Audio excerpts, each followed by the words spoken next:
আসসালামু আলাইকুম এভরিওয়ান। আজকে তোমাদের নিয়ে যাচ্ছি আমার এলাকার ছোট্ট মহল্লার গলিতে। অনেকেই বড় বড় রাস্তা দেখায়, কিন্তু আমাদের ছোটগুলোর মাঝেই থাকে সবচেয়ে সুন্দর স্মৃতি, সুন্দর মুহূর্ত, অনেক কিছু। তো চলো শুরু করি আজকে গলি রাইড। এই দেখো, এটা আমাদের মহল্লার মেইন গলি। এইসব এলাকায় যাদের জন্ম তারা এখানে খেলাধুলা করেই বড় হয়। বিভিন্ন স্মৃতি মুহূর্ত এগুলি থেকেই শুরু। আশেপাশে অনেক দোকানপাট আছে, যদিও সময় স্বল্পতার কারণে সেটা দেখানো হলো না। ইনশাআল্লাহ অন্য কোনো দিন গলি রাইড দিলে অবশ্যই দেখাবো। এইগুলি থেকে মানুষের আয় রোজগার শুরু, মানুষের জীবিকা নির্বাহ করার জন্য এগুলি থেকেই সব কিছু শুরু হয়। জীবিকার তাগিদে মানুষ নানা রকম কাজ করে থাকে। এগুলিতে বিভিন্ন পেশার মানুষ দেখা যায়, কিন্তু এগুলির সৌন্দর্যটা হচ্ছে আমি যখন এর গলি দিয়ে বের হই, কোথাও যাই, মানুষ চিনে, সবাই হ্যালো বলে, একদম আপন একটা ফিলিংস, যেটা বড় বড় রাস্তায় এইগুলা কখনোই হয় না। বড় বড় রাস্তায় তো আর কখনো বাইক একদম স্লোলি চালানো যায় না। এই মহল্লা, এইগুলি শুধু রাস্তা না, এগুলো অনেক মানুষের শেকড়, অস্তিত্ব, ছোট ছোট ঘটনা। এখানে হয়তো দরিদ্র মানুষ, মধ্যবিত্ত মানুষ বা উচ্চবিত্ত মানুষও বাস করে।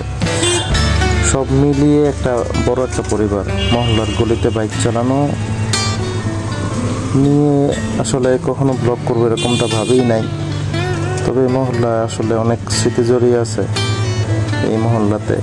যদিও এখন মানুষ খুব অল্প দেখা যায়, তবে সবচেয়ে মজার বিষয় হচ্ছে যখন এই মহল্লায় কোনো ঝগড়া হয়, তখন আসলে কি পরিমাণ মানুষ আসে এটা আসলে বলে বোঝানো যাবে না, বা না দেখালে বুঝতে পারবেন না। বললে তো অনেক মানুষ আছে, হয়তো সবাই কর্মব্যস্ততায় আছে, ছুটির দিনে ভালো মানুষই দেখা যায়। তবে গলিতে বাইক চালানো মানে ছোটোখাটো একটা রিস্কি বলা যায়। মহল্লার গলিতে বাইক চালালে একটু সাবধানে চালাতে হয়, কারণ বাচ্চারা দৌড়ায়, হঠাৎ বল ছুটে আসে, আবার কখনো বিড়ালও দৌড়ে যায়। এখানে চলতে চলতেই কত স্মৃতি তৈরি হয়, আসলে বলে শেষ করা যাবে না। এমনও হতে পারে হয়তো 10 বছর পরে এই ভিডিওটা দেখে আমি নিজেই নস্টালজিক হয়ে যাব।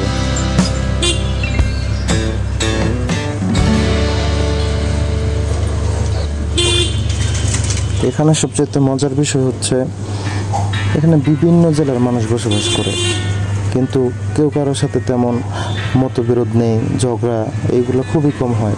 সবাই মিলেমিশে থাকে, যেটা অনেক গ্রামও দেখা যায় না। কিন্তু এই মহল্লার ভিতরে এরকম অবস্থা হয় যে কখনো কেউ কারো সমস্যা হলে সবাই এগিয়ে আসে। যদিও সব ক্ষেত্রে এরকম হয় না, তবে বেশিরভাগ সময় এমনটা হয়।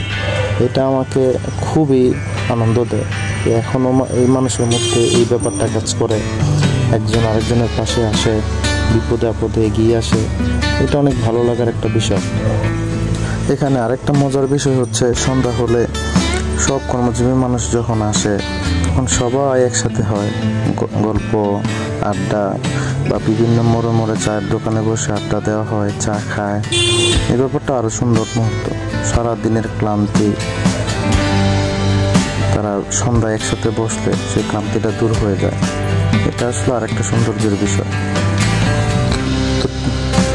তো বন্ধুরা, এই ছিল আজকে আমার ছোট্ট গলির গল্প, ছোট্ট গলির রাইড। যতটুকু পেরেছি ততটুকু শেয়ার করেছি। আজকে এই পর্যন্তই। আল্লাহ হাফেজ।